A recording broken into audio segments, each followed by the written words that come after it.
मेरी जिंदगी बिल्कुल खुली किताब की तरह है।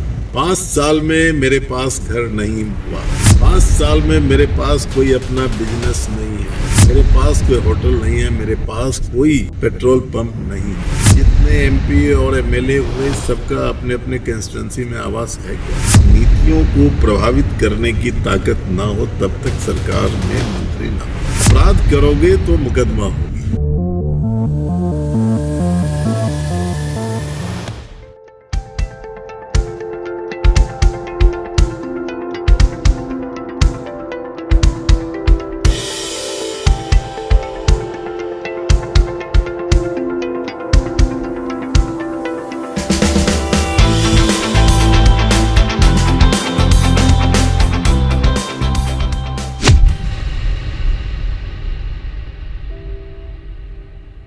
आज हमारे मेहमान द बिहारी पॉडकास्ट में हैं विभूतिपुर विधायक श्री अजय कुमार। सर, हमारे द बिहारी पॉडकास्ट में आपका बहुत बहुत स्वागत है सर। नहीं, आपका भी शुक्रिया।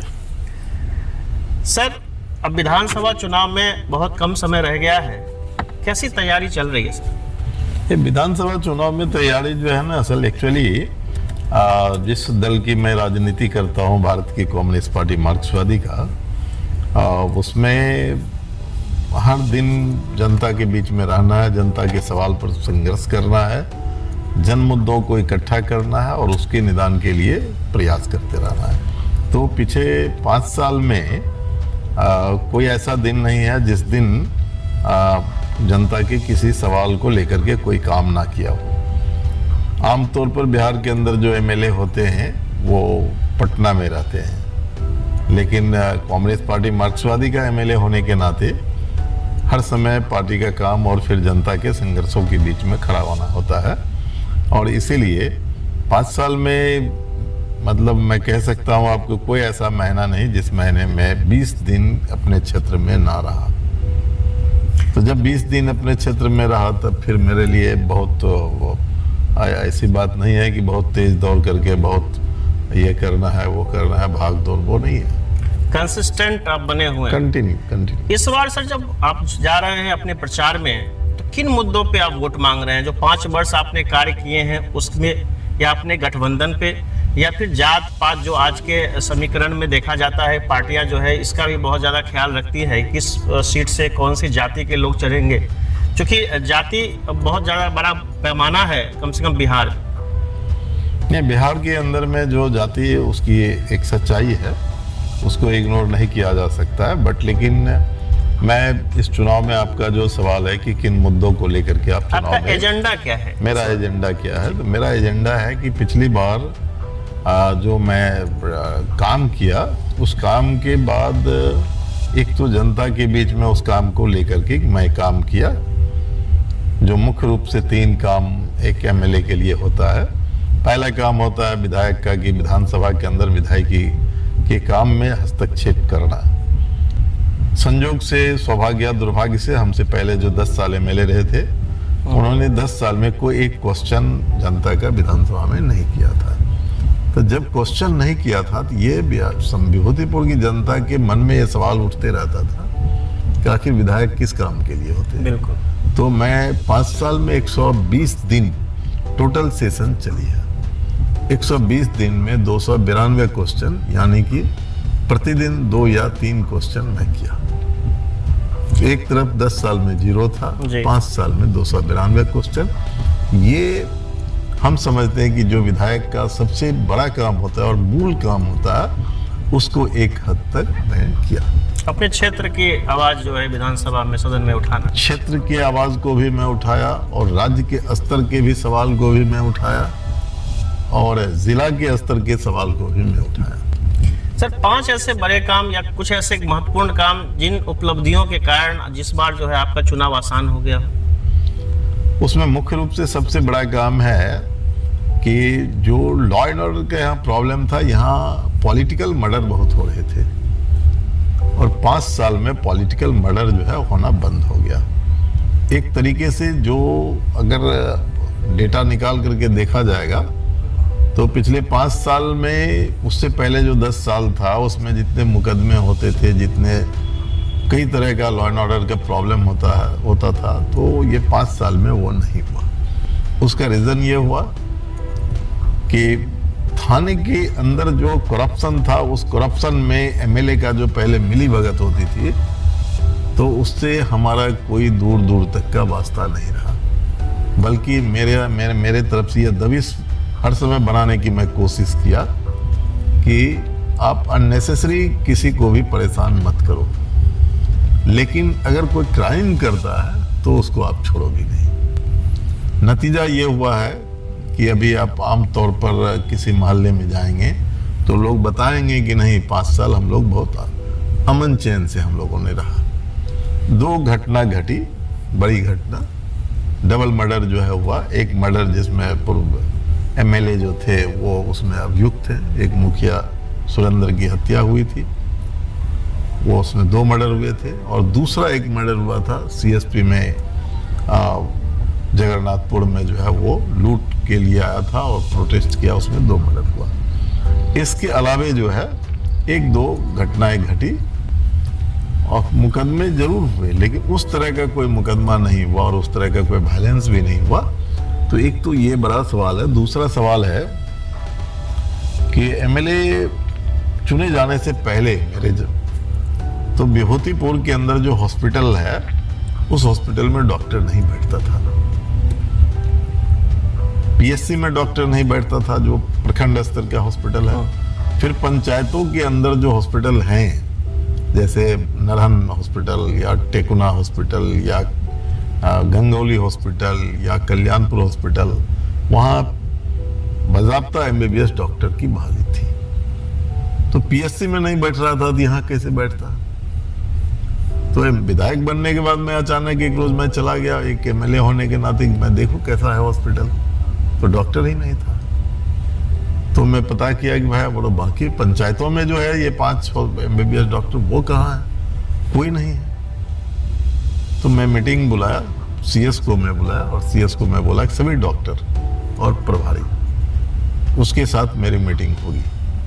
पहले हिचकिचाया सीएस कि नहीं, एक एमएलए के कहने से क्यों बुलाए, लेकिन जो डीएम थे, डीएम को मैं बोला, डीएम ने डायरेक्ट किया कि विधायक जी चाहते हैं बैठक करना तो आपको बैठक करना है। और जब बैठक हमने किया और उसमें सीधा फैसला कर दिया कि डॉक्टर आप ड्यूटी नहीं करते हैं तो क्यों नहीं आपके वेतन को काट दिया जाए या फिर आपको सस्पेंड करने की अनुशंसा की जाए।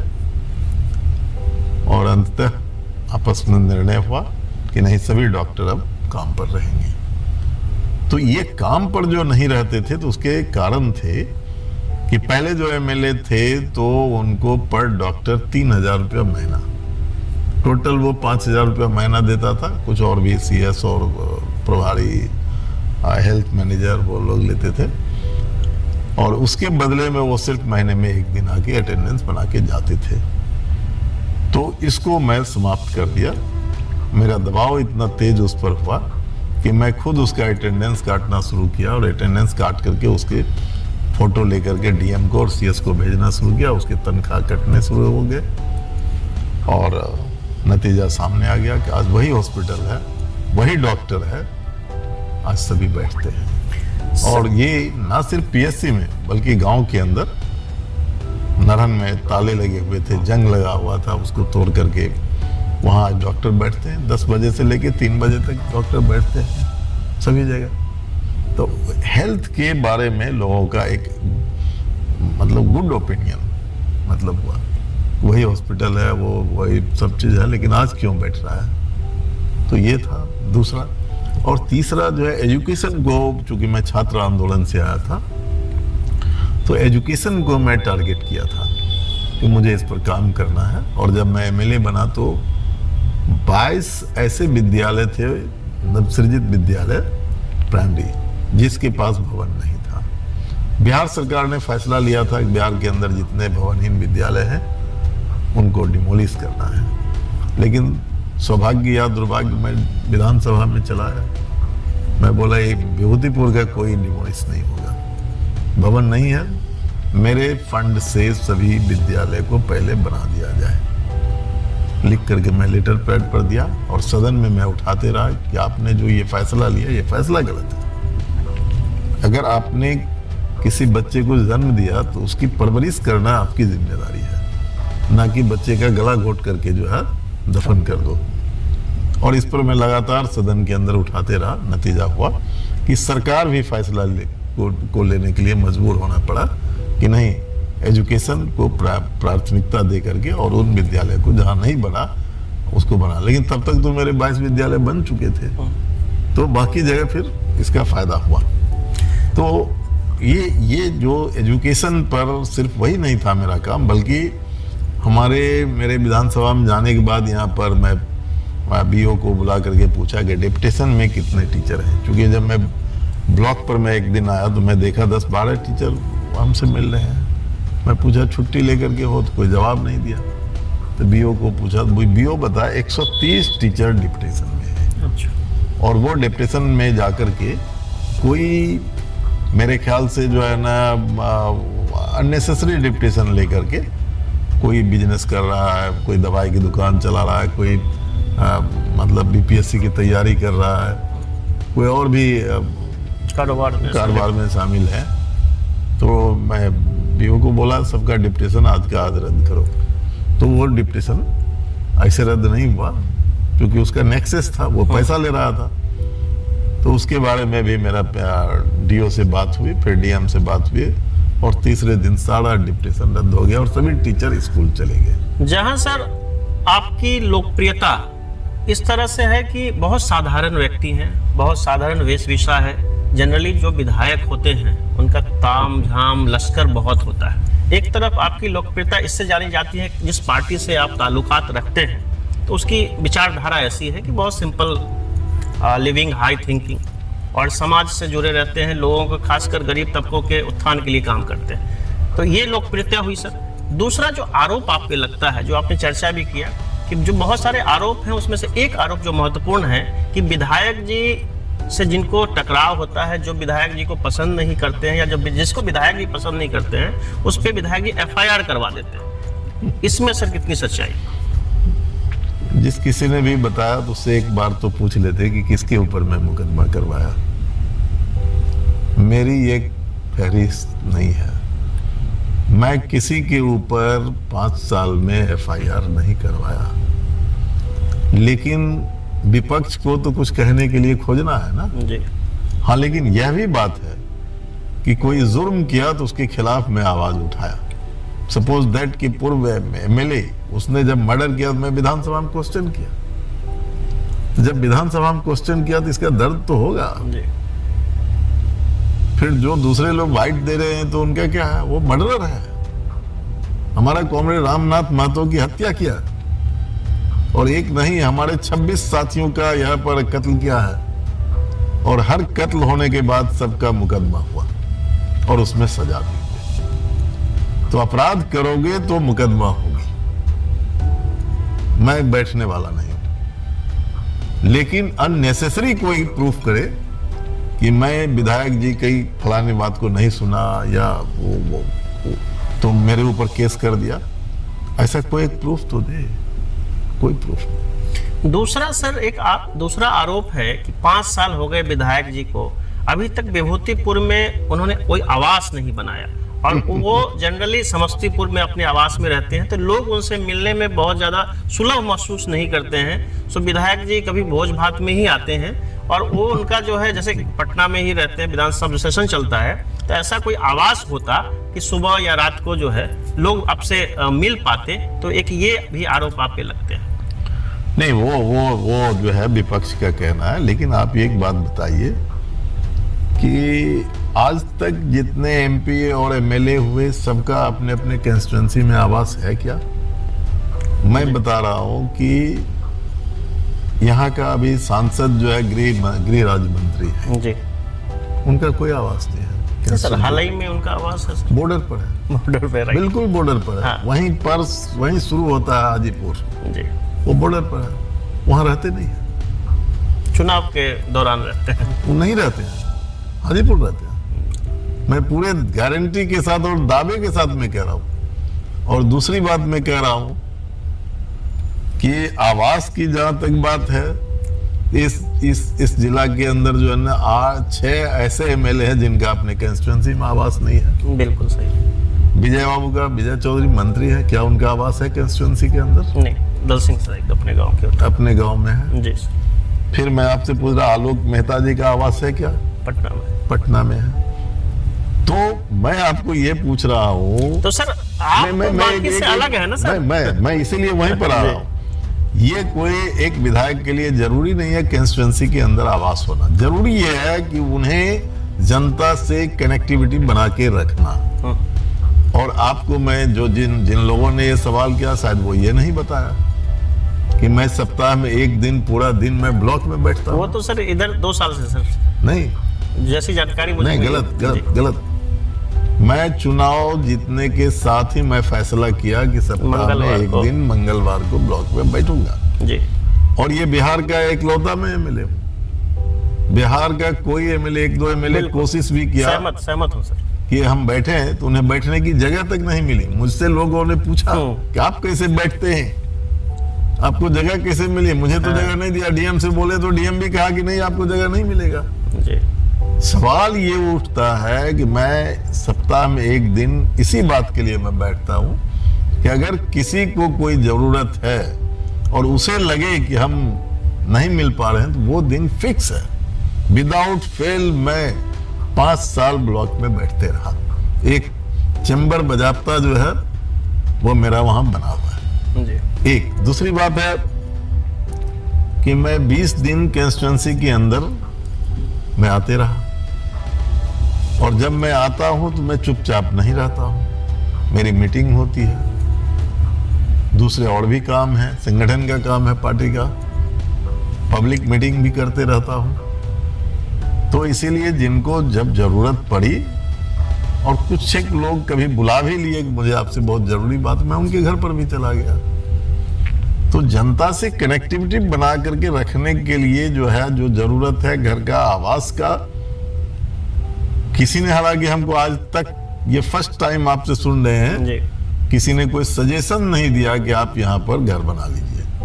लेकिन मैं आपसे पूछता हूं कि पहले, इससे पहले मैं उजियारपुर में चुनाव लड़ रहा था जी 2 बार। आलोक मेहता पहली बार कहाँ चुनाव लड़े? कल्याणपुर में विधानसभा का। पहले तो समस्तीपुर से सांसद हुए, उसके नहीं, पहले कल्याणपुर से विधानसभा का चुनाव लड़े जी। उसके बाद वो समस्तीपुर से सांसद हुए। समस्तीपुर नहीं, पहले का समस्तीपुर, आज का उजियारपुर जी। और उसके बाद वो उजियारपुर से 2 बार 3 बार से सांसद है, एमएलए जी सर। तो इसीलिए ये मूल बात नहीं है। लेकिन मैं आपको कह रहा हूं कि जो 10 साल रहे एमएलए, या पहले जो एमएलए था, उससे ज्यादा जनता से जुड़ करके कनेक्टेड। और जहां तक सवाल है कि भोज उज में ही आते हैं, तो मैं तो जनता से वादा किया था कि आपका सुख का भी साथी बनूंगा, दुख का भी साथी बनूंगा। और जब सुख का घर ही उसका होगा, बेटी की शादी होगी, मैं वहां जाऊंगा, वो खाना देगा, खाएंगे नहीं तो क्या नहीं खाएंगे, तब बोलेगा कि मेरे यहाँ नहीं खाए। और किसी के गम को बांटने के लिए वहां गए, तो आमतौर पर समझ लीजिए कि श्राद्ध है, श्राद्ध क्रम है, उसके बाद खाने का इंतजाम रहता है, उसमें नहीं खाएंगे तो वो दुखी होगा। तो सवाल ये नहीं होता है कि भोज खाने के लिए ही आते हैं। अरे तुमको भोज खाने में कौन मना कर दिया? और जो सवाल उठाता है वो अपने बेटी की शादी में क्यों नहीं बुला लिया भोज खाने के लिए? तो सवाल वो नहीं है। जनता से कनेक्टिविटी जो बना करके रखे, जो मेरा प्रोसेस था, जो मेरे ऊपर चार्ज क्या लगा रहे थे, मेरे ऊपर चार्ज लगा रहे थे, इसको चुनाव, इसको वोट दे दोगे, ये जीत जाएगा, तो इससे मिलने कहाँ जाओगे, कहाँ खोजोगे? तो मैं खुट्टा गाड़ करके बैठ गया। और ऐसे मुद्दे चुनाव में ही ज्यादा हाईलाइट होते हैं। ओके, वो पहले भी, पिछली बार भी उठाया था कि इससे मिलने कहाँ जाओगे। तो मैं खुट्टा गाड़ दिया कि तुमको कहीं नहीं जाना है, ब्लॉक पर आ जाओ। आपने सर डबल मर्डर की बात कही, जो बहुत प्रसिद्ध डबल मर्डर था, बहुत सारी चीजें उससे जुड़ी हुई थी। फिर पूर्व विधायक रामबालक जी अरेस्ट हुए, जेल गए, अभियुक्त सिद्ध हुए और अभी बेल पे बाहर। उनकी पत्नी रवीना कुशवाहा जी, वो आपके प्रतिद्वंदी एनडीए जदयू की प्रत्याशी है। तो पहली प्रतिक्रिया क्या आपकी थी कि अगर राम बालक जी के परिवार से उनकी पत्नी, चूंकि इतने बड़े कांड से वो अभी बाहर हैं, तो उनको टिकट मिलना, इसको किस नजरिए से आप देखते हैं? नहीं, मैं समझता हूँ कि जदयू की दिवालियापन है। 6 साल के लिए निष्कासित किया और फिर जो है निष्कासित क्यों किया था? सिर्फ डबल मर्डर नहीं है जी, उसका एक सेक्स स्कैंडल है जी, जिसका वीडियो वायरल रोज, अभी तो रोज कर रहा है, कोई न कोई लड़का कर देता है। 6 साल के लिए मतलब जिसको एक्सपेल्ड किया पार्टी से, फिर उसको बुला करके उसकी पत्नी को दिया, ये नाटक क्यों किया? सवाल ये है, वो मर्डर था, वो कई आपराधिक संगीन मामले में वो हैं, और उसकी पत्नी को बुला के दिया टिकट, तो पत्नी को नहीं, राम बालक को बुला के दिया कि तुमको नहीं, पत्नी को देंगे। तो ठीक है, मेरा तो इस पर कोई और प्रतिक्रिया नहीं है कि पत्नी को दो, पति को दो। मेरे तरफ से अगर कोई प्रतिक्रिया है तो जदयू के ऊपर है कि अगर आपको टिकट देना था तो एक्सपेल्सन बैकेट करके, कोई कानूनी बाध्यता नहीं थी कि इनको टिकट नहीं दिया जा सकता था। सजा था, एक्विटल हो गए, ये चुनाव लड़ सकते थे। पार्टी तो से एक्सपेल्ड, चूहे और बिल्ली का खेल क्यों खेल रही पार्टी है? से एक्सपेल्ड थे, इसलिए उनको नहीं मिलके उनकी पत्नी को मिला। उसका मुझे पूरी तौर पर जानकारी है कि राम बालक को ही फोन करके बुलाया गया। नहीं, तो हम लोग मतलब मीडिया के माध्यम से देखा कि दोनों पति पत्नी गए थे साथ में टिकट। दोनों गए थे साथ में, दोनों संजय झा से मिले थे, दोनों विजय चौधरी जी से मिले थे। कई दिनों तक कोशिश किया, चीफ मिनिस्टर मिलने नहीं दिया, बाद में इनको बुलाया कि आपको टिकट देंगे। एक नॉन पॉलिटिकल महिला को टिकट देकर के अगर आप उनका इंटरव्यू लिए हैं या लेने की कोशिश अभी कीजिए, तक तो सर नहीं ले पाए हैं, लेकिन प्रयास आप करेंगे। अगर कोई क्वेश्चन पूछिएगा तो एक शब्द बता नहीं पाएगी। राजनीति किसको कहा जाता है उसे पता ही नहीं है। तो एक अननोन महिला को, बेचारी को ला करके खड़ा कर दिया, उसके बारे में भी कई तरह के सवाल जवाब है, उसमें मैं नहीं जा, वो व्यक्तिगत मामला है, उस पर मेरा कोई टिप्पणी नहीं है। मेरा मानना है कि इससे बेटर होता कि राम बालक जी को टिकट मिलता। अब एक महिला को टिकट दे दिया तो हर जगह राम बालक, कहीं पूछिए तो कहेगा राम बालक को वोट नहीं देंगे, कोई नहीं बोलेगा कि रवीना को वोट नहीं देंगे। देंगे ना देंगे तो बोलेगा राम बालक को जब देंगे, और ना राम बालक जी को नहीं देंगे। जनता के बीच में यह परसेप्शन है। तो इस हिसाब से तो सर इस बार का चुनाव आपके लिए और आसान हो जाना चाहिए। लेकिन एक तीसरा प्रतिद्वंदी जन स्वराज का भी है, उसका क्या सर अभी सब आपके विभूतिपुर में उसकी क्या? नहीं, मैं चुनाव को इस रूप में नहीं लेता हूं कि बहुत आसान हो जाएगा। इलेक्शन वो एक स्ट्रगल है, संघर्ष है, और मैं समझता हूँ हाईएस्ट फॉर्म का संघर्ष है। इलेक्शन ही एक ऐसा मतलब समय होता है कि पूरी जनता उसमें जो है ना उद्वेलित होती है और सब अपने रोल प्ले करना शुरू करता है। आज आप चले जाइए किसी चौराहे पर बैठिए, 10 आदमी है तो कोई चुप नहीं बैठेगा, सब अपनी बात रखेगा। किसकी सरकार बनेगी, कौन जीतेगा, एक्सपर्ट एडवाइसेस पूरा। इसलिए ये सबसे बड़ा संघर्ष होता है, और इस संघर्ष को कम से कम मैं नहीं लेता कि ये बहुत आसान लड़ाई है। मैं लेता 14, मेरे खिलाफ में 13 लोग लड़ रहे हैं ना जी, 14 कैंडिडेट है तो 13 मेरे खिलाफ लड़ रहे हैं, 13 लड़ रहे हैं मेरे खिलाफ, 13 के खिलाफ हम लड़ रहे हैं। तो इसीलिए इसको इस रूप में मैं नहीं लेता। हाँ, जनता का बहुत अपार स्नेह प्यार मिल रहा है, समर्थन भी मिल रहा है, तो इसीलिए है बहुत परेशानी मेरे लिए। महागठबंधन के एक घटक दल आप हैं, CPIM है, तो जो टिकट बंटवारे में जितना उठापटक हुआ, कांग्रेस ने बहुत देर से तेजस्वी जी को अपना मुख्यमंत्री उम्मीदवार बनाया, फिर मुकेश सहनी जी का वो सीट का जो प्रेशर था, प्रेशर पॉलिटिक्स, वो हुआ, लेकिन आप लोग बड़े शांति से निकले और बहुत शांति से जो है, सहज भाव से जो है दिल पे पत्थर रख के सब कबूल लिया। तो कभी ऐसी इच्छा नहीं हुई कि CPIM का भी कोई डिप्टी CM हो? कभी ऐसी इच्छा नहीं हुई कि हमारा भी वहाँ नहीं, एक्चुअली है क्या कि हमारी पार्टी का प्रोग्राम है ना, पार्टी का कार्यक्रम है, उसमें हमारी पार्टी की समझ है कि जब तक नीतियों को प्रभावित करने की ताकत ना हो तब तक सरकार में मंत्री ना बनो। जैसे 17 महीने की सरकार थी जी, और उस 17 महीने की सरकार में मैं आपको सचेतक में था सदन के अंदर जी, जो एक संवैधानिक पद है। लेकिन मैं सचेतक रहते हुए भी मैं जनता के सवाल को उठा दे रहा। कई बार हमें कई बुजुर्ग मिनिस्टर ने कहा कि आप ये भूल जाते हैं कि आप सत्ता पक्ष में, लेकिन मैं तब भी कहा कि हमें सिर्फ ये याद रहती है कि जिस 72,000 जनता ने वोट दिया उसकी जिम्मेदारी हमें पूरा करना है।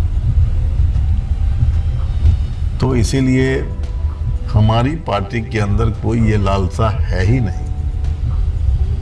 4 सीट पर लड़ रहे हैं तो कितना सदन को हम प्रभावित करेंगे, सरकार को जो फैसले लेकर के आएंगे उस पर साइन करना पड़ेगा। इसलिए बाहर रह करके तो मैं प्रोटेस्ट तो मैं कर सकता हूँ ना। 2020 में अच्छी संख्या आई थी सर, और लगभग आप लोग करीब आ गए थे सरकार बनाने के। उसके बाद कुछ ऐसा हुआ कि 17 महीने की आपकी सरकार भी रही। क्या इस बार प्रबल संभावना है कि महागठबंधन की सरकार बने, तेजस्वी यादव जी मुख्यमंत्री बने? देखिए, पिछली बार सिर्फ 12,000 वोट के अंतर से सरकार नहीं बनी थी, सिर्फ 12,000 वोट। 12,000 वोट का मतलब होता है 2 पंचायत का वोट। बिल्कुल। तो पुराने पिछले चुनाव में जो कठिनाई हुई थी और जो जिस तरीके से 12,000 वोट से हराया गया था, तो वो सब चीज वो एक अनुभव के तौर पर लोगों ने लिया। और उसके बाद ये पहली बार है कि इतना बड़ा ब्रॉडर जो है ना गठबंधन बना। पहले तो सिर्फ 5 दल था। इस बार मुकेश सहनी भी मुकेश सहनी आ गया, आईपी गुप्ता आ गया। हाँ, तो 2 और बढ़ गए, 7 दल हो गया। और आईपी गुप्ता का और मुकेश सहनी का भी अपना आधार है। बल्कि मैं आपको कह सकता हूँ कि आईपी गुप्ता का ज्यादा अपील है, अभी तो ट्रेंडिंग में है। और वो ये होने से जो है ना हम समझते हैं कि निश्चित तौर पर जो है ना सरकार बदलेगी और महागठबंधन की सरकार बनेगी और तेजस्वी मुख्यमंत्री बनेंगे। तेजस्वी यादव ने जो जितनी नौकरियों का वादा किया है, तो प्रैक्टिकली आपको कैसा लगता है सर? क्योंकि ये सवाल मैं आपसे ही पूछ सकता हूँ, ये कितना सफल हो पाएगा? पहली बात है कि इच्छा शक्ति की जरूरत होती है। आपको मैं पूछता हूँ, बिहार के अंदर 29 चीनी मिल था, सिर्फ 2 चीनी मिल खुले हुए हैं, बाकी सब बंद। 2 जूट मिल था, कटिहार का जूट मिल बंद है। अभी समस्तीपुर का भी नहीं, वो भी वेंटिलेटर पर है। नहीं, अभी तो हड़ताल है, अभी तो बंद ही है। बंद है, महीने में मतलब साल में 1-2 महीना चलता है। वो भी कब बंद हो जाएगा, ताला लग जाएगा, कहना मुश्किल है। कभी आपको बिहार के अंदर 2 पेपर मिल था, अशोक पेपर मिल था, ठाकुर पेपर मिल था, एक समस्तीपुर के अंदर था। अगर इन सारे मिल को सरकार चालू कर दे तो रोजगार सृजन किया जा सकता है, तो रोजगार सृजन हो जाएगा। और रोजगार सृजन हो जाएगा तो अभी तो ऐसे ही 10 लाख के करीब जो है बैकलॉग पड़ा हुआ है, खाली पद पड़ा हुआ है। और इन सारे चीजों को जोड़ दिया जाए तो एक हद तक जो वादा किया वो पूरा हो सकता है। कुछ प्रतिशत तो जरूर पूरा हो जाएगा। नहीं, एक हैंडसम, मैं आपको कह रहा हूँ कि हैंडसम। बिहार में सिर्फ 5 लाख लोगों को जब नौकरी मिली तो आज बिहार का नौजवान जो है एकदम कूदता है। जब आप कहीं खड़ा होकर पूछिए, एक नौजवान से पूछिए कि बेस्ट सीएम, बोलेगा तेजस्वी। नौकरी दिया उन्होंने। तो ये सिर्फ 5.5 लाख नौजवान को नौकरी देकर के, नौकरी जो दिया गया उससे जो है बिहार के नौजवानों के दिल पर राज कर रहा है तेजस्वी यादव। और मैं आपको कह रहा हूं कि मुझे याद है सदन में जब बीजेपी और जदयू की सरकार थी 17 महीने से पहले जी, तो रोजगार की बात जब तेजस्वी ने किया तो फिर मुख्यमंत्री जी गुस्सा में आते हैं, दलबल बोलते हैं। उन्होंने कहा कि पैसा कहाँ, बाप के घर से लाओगे। तो 17 महीने की जब सरकार बनी, मुख्यमंत्री तो वही थे।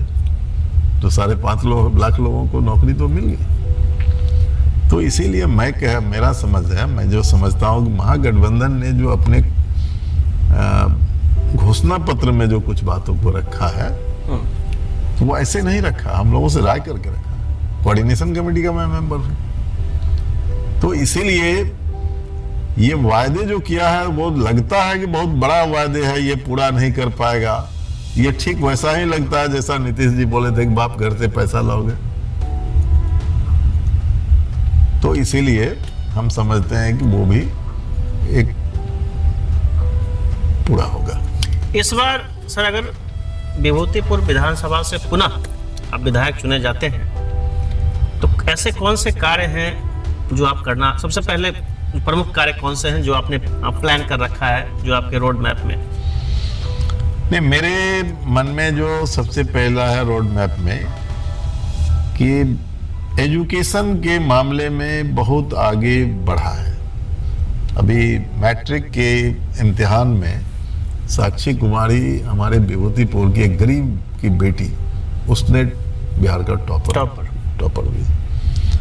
और हर जो अभी एग्जामिनेशन होता है जॉब के लिए, उसमें विभूतिपुर से लार्जेस्ट नंबर जो है ना, लड़का लड़की वो जाता है। फिर भी शिक्षा की अभी बहुत बड़ी कमी है। एजुकेशन पर मेरा फोकस है। जैसे अभी +2 की पढ़ाई शुरू हुई, सभी पंचायत में उसके पास भवन नहीं है। 35 पंचायत हमारे कंस्टिट्यूएंसी में, सिर्फ 5 पंचायत में +2 का भवन है। भवन निर्माण पे फोकस करें। भवन के बिना पढ़ाई कैसे होगी? बिल्कुल। मैं तो हाउस में रखा था कि एक आप प्राइमरी स्कूल को अपग्रेड करके मिडिल बनाया, मिडिल से आप हाई स्कूल बनाया, अब उसको +2 कर दिया। और कितने हैं? 3 कमरा। माथी उत्तर में 3 कमरा में +2 0 मतलब 1 से लेके +2 तक की पढ़ाई होती है। ITI BEd कॉलेजेस के लिए सर कुछ ऐसा प्लान है? ITI BEd कॉलेज के लिए भी मेरा प्लान है कि सबसे ज्यादा जो DV कियान कॉलेज नरहन है उसमें PG की पढ़ाई जो अभी मेरे हस्तक्षेप से एक विषय में शुरू हुई। मेरा प्लान है कि वहाँ कम से कम आर्ट फैकल्टी में 6 और साइंस का 3 वो पढ़ाई वहाँ शुरू हो। और +2 में जो है सिर्फ साइंस और आर्ट की पढ़ाई हो रही है। 3 फैकल्टी में 2 की पढ़ाई हो रही है, कॉमर्स की पढ़ाई कहीं नहीं हो रही है। कॉमर्स की भी पढ़ाई हो। ये है एजुकेशन के बारे में। दूसरा है हेल्थ के बारे में, है कि अभी गवर्नमेंट ने मेरे क्वेश्चन के बाद किया कि सभी पंचायत में, चूंकि मैं उठाया कि WHO के हिसाब से है कि 1000 लोगों पर एक डॉक्टर होना चाहिए। तब करो, फॉलो हम किसको करेंगे? तो सरकार जवाब दिया कि 1000 पर यह संभव नहीं है। एक पंचायत में हम एक हॉस्पिटल खोलेंगे। 17 हॉस्पिटल अभी मेरे यहाँ बनना है, 17। लेकिन गवर्नमेंट के विजन में नहीं है कि उसमें कोई MBBS डॉक्टर बैठेगा। मेरा है कि गवर्नमेंट के ऊपर सवाल खड़ा करके और हर पंचायत में जो हॉस्पिटल है, ठीक है 1000 पर नहीं होगा तो 8000 पर तो एक डॉक्टर हो। ये हमारा हेल्थ के बारे में है। दूसरा है कि डॉक्टर है, दवाई है, लेकिन उसकी जांच की प्रक्रिया, जांच के लिए कुछ एक छोटा छोटा ब्लड, यूरिन, ये सब जांच हो रहा है, ये नाकाफी है। लैब को स्ट्रॉन्ग किया जाए और एक लेडीज डॉक्टर निश्चित तौर पर जो है PSC में जो है गायनेकोलॉजिस्ट वो हो। उसके बारे में 3 बार मैं क्वेश्चन किया, लेकिन गवर्नमेंट उसको नहीं सीरियसली लिया। हेल्थ के बारे में ये हमारा है। और फिर आपको एग्रीकल्चर बेस हमारा इलाका है। अगर एग्रीकल्चर आगे नहीं बढ़ेगा तो क्या होगा? तो इसलिए एग्रीकल्चर में भी हमारे यहाँ जो है सबसे ज़्यादा हरी सब्जी की खेती होती है। लेकिन उत्पादित सब्जी को रखने का पंचायत के अंदर कोई कोल्ड स्टोर नहीं है। और फिर कोल्ड स्टोर का निर्माण करवाना गवर्नमेंट से, गवर्नमेंट के स्तर पर। अभी गवर्नमेंट कहती है कि नहीं आप कोऑपरेटिव बना लीजिए, आप खोल लीजिए, हम लोन दे देंगे। नहीं, आप करो ना व्यवस्था। फिर उसके लिए बाजार कहीं नहीं है, बाजार चौक चौराहे पर बेच रहा है बाजार, और फिर उसके दाम कीमत, उसके लिए जो है बात करना। और फिर एग्रीकल्चर के क्षेत्र में जो है ना एक बड़ा काम और भी है कि सिंचाई के लिए जो है ना बिजली की कनेक्टिविटी हर खेत को चाहिए, जिस पर मैं पहले काम किया। कनेक्टिविटी का काम शुरू भी हुआ। सबसे ज़्यादा जिला में यहाँ कनेक्टिविटी है, लेकिन सबसे ज़्यादा रहते हुए भी 25% ही है। तो बिजली से जो पटवन का होगा वो सस्ता होना है, तो इसीलिए उस पर काम करना हमारा ये है। फिर एक और है हमारा कि कोई बड़ा उद्योग यहाँ नहीं लग सकता, क्योंकि उसके लिए जमीन चाहिए और वो जमीन नहीं है। लेकिन छोटा उद्योग लगाने में क्या दिक्कत है? कोई दिक्कत नहीं है। एक्चुअली आईटीआई के बारे में, जिसके बारे में आपने चर्चा किया, आईटीआई जो है गवर्नमेंट बना, पॉलिसी बनाएगा, अनुमंडल में एक होगा। मैं प्रयास करूंगा हर ब्लॉक में एक हो, जैसा कि मैं पहले प्रयास किया, विधानसभा में क्वेश्चन में किया था। जो राज्य का मैं तो किया विभूतिपुर के दर्द को समझ करके कि आप जन्म और मृत्यु प्रमाण पत्र निर्गत करने का जो हेडक्वार्टर रखे हुए ब्लॉक में, इससे लोगों को आने जाने में दिक्कत होती है, कई तरह की कठिनाई होती है। तो क्यों नहीं इसको आप पंचायत के स्तर पर कर देते हो? सरकार गवर्नमेंट ने ऑनलाइन तो फैसिलिटी प्रोवाइड की है। नहीं, पहले ऑनलाइन निर्गत करने का जो है ना उसके लिए सिर्फ सेंटर बनाए हुए था, ऑनलाइन ही हो रहा था। लेकिन वो सेंटर बनाए हुए था ब्लॉक हेडक्वार्टर में। मेरे क्वेश्चन के बाद अभी चला गया सभी पंचायत सरकार भवन में। तो जिस तरह से मतलब राज्य के, मैं तो सिर्फ यहाँ का लिया, लेकिन वो राज्य के स्तर पर लागू हो गया। तो इसीलिए ये मेरे, और फिर एक सिंधिया घाट जो आप विभूतिपुर का जो है वो जाम लगती है, वो लाइफ लाइन है। जब जाम लगती है तो 2-2 घंटा जाम लगती है। तो उसमें आरओबी के लिए मैं सदन में उठाया था गैर सरकारी संकल्प, और उसमें एक्सेप्ट भी किया, रेल को रिकमेंडेशन किया, तो वो बने। उसके लिए भी मुझे काम करना। और एक और कि हाउस के अंदर मैं रखा था कि आपके पास 22 लाख एकड़ जमीन है, डी बंदोपाध्याय का रिपोर्ट है, तो 22 लाख परिवार को तो आप 1-1 एकड़ जमीन दे सकते हो। भूमिहीन है, घर नहीं है, तो सरकार का उतना नहीं 5 डिसमिल जमीन देंगे। ये सरकार का फैसला है हाउस में मेरे प्रश्न पर, लेकिन उसको भी सरकार लागू नहीं कर रही है। तो उसको लागू कराने का भी हमें प्रयास करना है। इसलिए करना है कि गरीब को 5 डिसमिल जमीन देने के लिए इनके पास नहीं है जमीन। लेकिन इनके नीतीश बाबू के जो दोस्त है ना अडानी, भागलपुर के पिरपैती में 1050 एकड़ जमीन प्रति ईयर, 1 रुपया सालाना टैक्स रेवेन्यू पर दे दिया। उसके लिए जमीन इनके पास है। इनके चेहरे को पूरे बिहार में घूम करके पूरी तौर पर जो है ना उजागर में करूंगा, और उनको मजबूर होना पड़ेगा 5 डिसमिल जमीन सबको देने के लिए। सर, इस पॉडकास्ट के आखिरी क्षण में हम चाहेंगे कि आप अपनी जनता से, हमारे चैनल के माध्यम से कोई संदेश देना चाहते हैं तो। नहीं, अभी तो चुनाव का दौर है, तो जनता के बीच में मेरा यही मतलब अपील है कि मैं 5 साल जो है ना मैं काम किया, और मेरी जिंदगी बिल्कुल खुली किताब की तरह है। 5 साल में मेरे पास घर नहीं हुआ, 5 साल में मेरे पास कोई अपना बिजनेस नहीं है, मेरे पास कोई होटल नहीं है, मेरे पास कोई पेट्रोल पंप नहीं है। तो मैं तो सिर्फ जनता के लिए रहा, और जनता का सवाल मैं सदन के अंदर उठाया, और डेवलपमेंट के लिए भी कोई छोटा काम नहीं। 22 स्कूल बनवाए, 17 हॉस्पिटल बनवाए, 317 किलोमीटर रोड अभी बन रही है, और हम समझते हैं कि इसके साथ जो है ना 4-5 पुस्तकालय लाइब्रेरी में बनाया। सर आपका बहुत बहुत धन्यवाद दी बिहारी पॉडकास्ट में इतने कम शॉर्ट ड्यूरेशन में आपने समय दिया, इसका बहुत बहुत आभार। नहीं सुनिए, अरे भाई हम तो चलते, मुझे जाना जिधर जाना था उस रास्ते में हम बैठे हुए हैं आपकी गाड़ी में, हमें क्या दिक्कत है। बहुत बहुत आभार सर।